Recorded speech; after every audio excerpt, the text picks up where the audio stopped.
It's the Skircoat stand. It used to be the home end. It's the most historic part of the Shay Stadium, and it's an end that brings so much nostalgia with it from, dare I say, the older end of the A.F.C. Halifax Town supporters range. It's an end that I began watching Halifax Town in when it was terraced at this particular section here nearest to me, but however further on the left we've always had seats there. And anyway, I used to sit on what was the wall at the front here along with other youngsters, and the terracing behind was exactly like the south stand. It had you know, the barriers you could lean on. I don't believe the sections in between the seats have changed. It still had sections where you could go up. You still entered at the top, and it, as I say, it'll hold an extreme amount of special memories for many a town supporter, I'm sure. But as I pan round here, the last 10 years with the completion of this stand, the east stand, the Skircoat stand has been, at least to home fans, been made redundant. Of course, it has housed away supporters as and when it's been needed. We had Chorley in there in the playoff final, we've had Bradford City in there, Wrexham, I think Luton were given these seats, we've had Stockport County in here. I'm sure there's many more, but I can't just off the top of my head think what they are. And the reason I made this video was off the back of the Shaycast episode 3, in which Johnny Maynell, club historian, mentioned Paddy's Tuck Shop. Now, for a good section of supporters, one, they won't have any clue that who Paddy Roach is, and to be honest, I almost include myself in that. More later, I know him as what the main feature of this video is. I knew him for his sweet shop, which is in the distance over there. So I'm just going to stop the recording while I make my way up there, so you don't have to listen to me running out of breath as I make my way up those steps. It'll prove how unfit I am, but I'll see you up there in the old press box. So here we are. This was the old press bench for the football club. So when we got back into the Football League, this was certainly the press bench where we'd have hosted BBC Radio Leeds. It would have hosted Dave Fletcher of the Halifax Evening Courier, as it were. And as I said earlier, this was always seated, and now due to just misuse, all the seats are dusty and a bit mucky. But just for some that will have never seen this view, I'd be tempted to say that we have many younger supporters now who've never known this view of the Shay even. I mean, this is me stood up in the aisle. Obviously, if we had a steward down there, they'd be telling me to come over here, like so. So yeah, this is the view you get from almost the top of the Skircoat stand. Obviously, you've got the, I want to say the partitions, you've got the stanchions in the way of your view, but for many that'd be another massive dose of nostalgia for some. So just have a bit of a pan round so everyone can see what's going on in here. As I can say, people used to of course stand on this back row. Even when it was seating, actually, people used to stand here as I'm doing, and this would have been the view they got.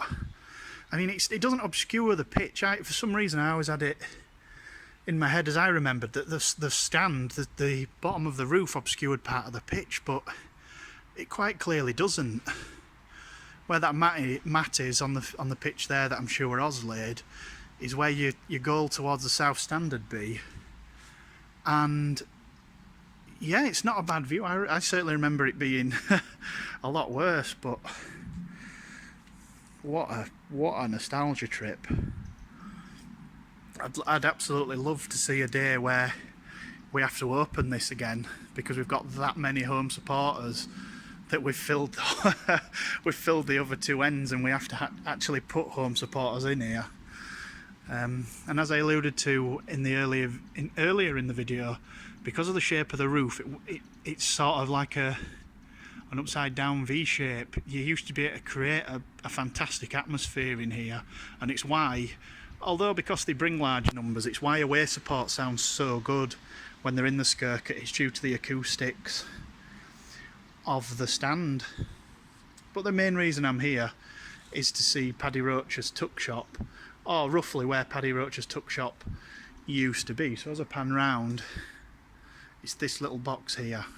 So it must still be used for storage due to this small door being fitted, and obviously back in the day that would have been how you'd have got in and out of Paddy Roach's tuck shop. So we'll just go around to it. More of this to come, walking up and down here. So we'll just pan round. So Paddy's shop is now, or was, where this CCTV warning is. You may just be able to see here where the brickwork is slightly different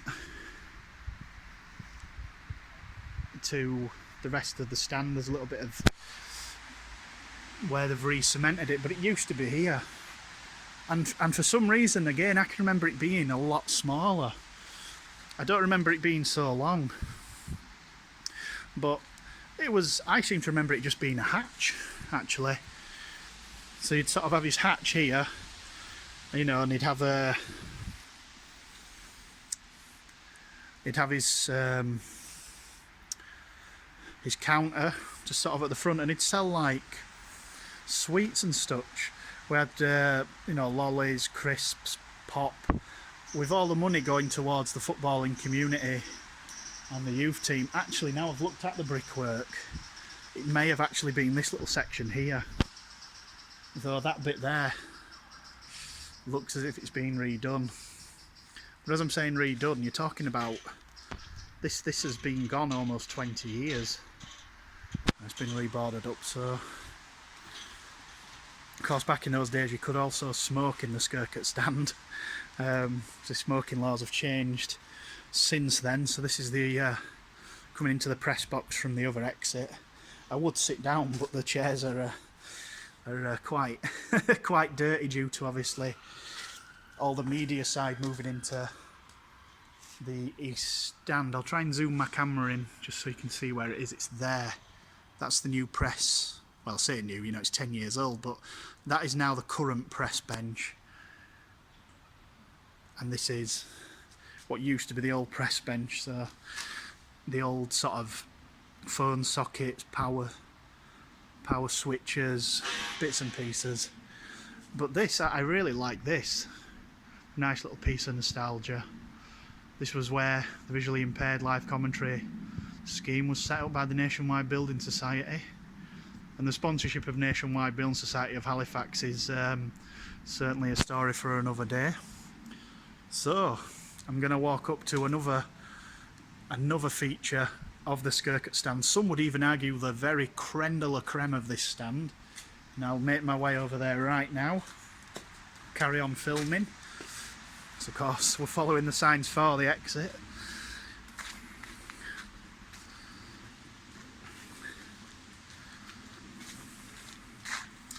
Of course this brings me back, as it always will do I suppose, for somebody my age, to the 97-98 season, and walking along here, you know, when we'd won many a game down the Shay, we remained unbeaten all season that particular year. And what's this now? This used to just be a wall, so I'm just going to look at what they've erected here. This is interesting. This is something I've never actually seen. I know that obviously as the game got later on in the day, some people would vacate the Skircoat stand. They wouldn't have this jungle view, shall we say, and they used to stand by this wall and sort of watch the closing ebbs of the game. It's not somewhere I've spent many games, though we of course lost many, but this is, well, it looks a bit worn now, but to me this is new.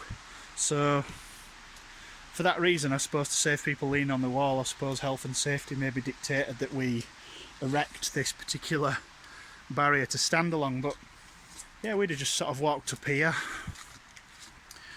The refreshment van's actually still there, so I guess that gets used as and when it's needed. If they have people in the north stand, I assume they would come through that gate there to use that. But we've now arrived at the absolute pinnacle, the pinnacle of the Skircoat stand. it's of course the infamous toilets. And let me go in. Hopefully nobody's using the facilities or this video will end. So we're going in. Look at that. Ladies and gentlemen, the Skircoat bogs. Absolutely brilliant. The last supporters to complain about this were Leighton Orient last year. 21 quid for this. Gosh, I'd pay 30. Absolutely brilliant. Obviously quite dark down there.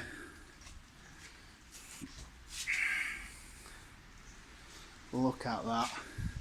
An old Blue Square sponsorship. That must be, what, 10, 12 years old? Memories. And to think that away supporters don't appreciate that.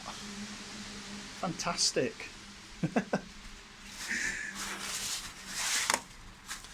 Gosh. So obviously, just as a side point, these would have been the turnstiles that you would have entered the Skircoat stand via. I believe they still are, actually. I'm saying was, they still are. Of course, they'd open these doors and you'd come in, and then at full time these gates would be open and you'd be able to go out into what is the car park just up there. But there's a very famous picture of when we played Hereford in May 1993, and people literally queued up that car park to get in at every available gate. Again, the less said about that the better, but there were 8,000 at this game, at that particular game, and we just couldn't get over the line. If we had done, we'd have still been relegated anyway, because Northampton came from 2 goals down to win 3-2, so it rendered our our result mute anyway. So yeah, this was the tour of the Skircoat stand. Just walking back down. You can film it from in here, but when I used to come, when I went in the Skircoat, I'd have probably come in at this first entrance and gone all the way down to the bottom, as I said, to sit on the wall down there. But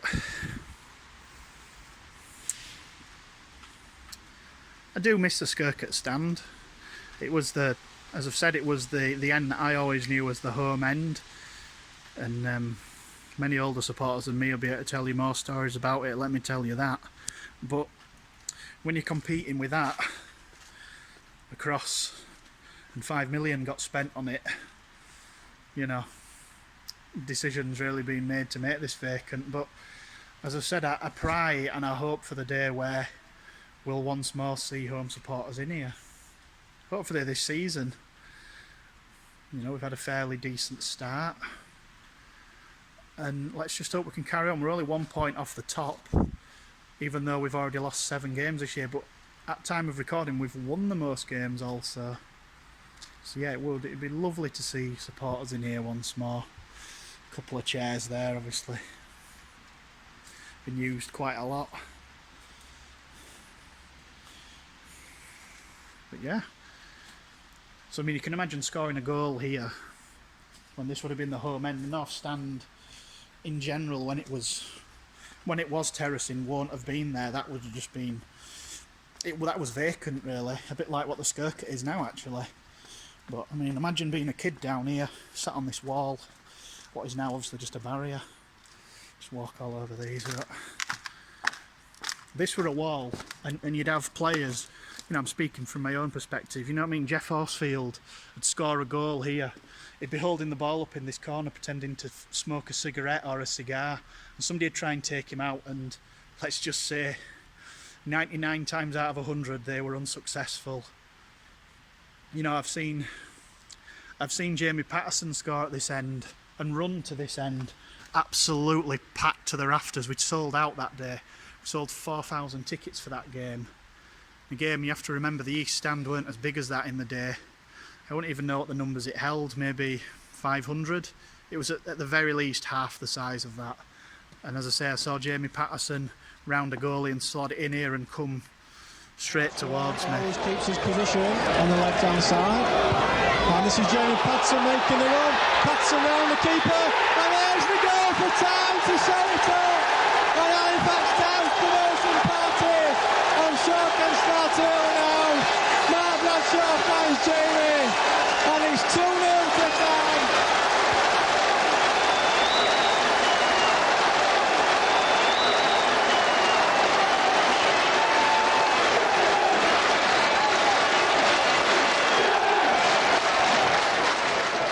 tripod with me and more guts than what I've got today, I may have reenacted it on the pitch, including the shirt swinging, but again, a bit like some of the tales that have been told in this video.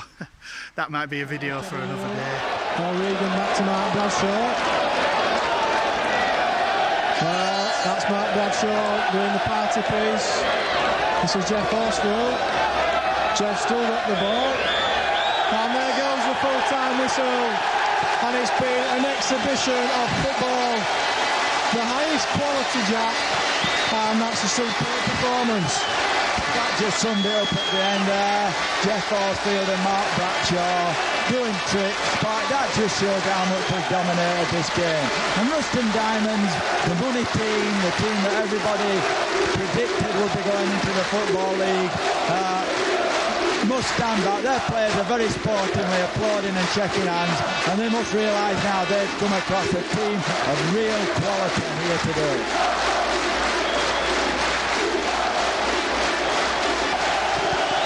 They've got a little party going on here now. The town players know the fans have been inspirational here today. But it's the players that have put on a performance.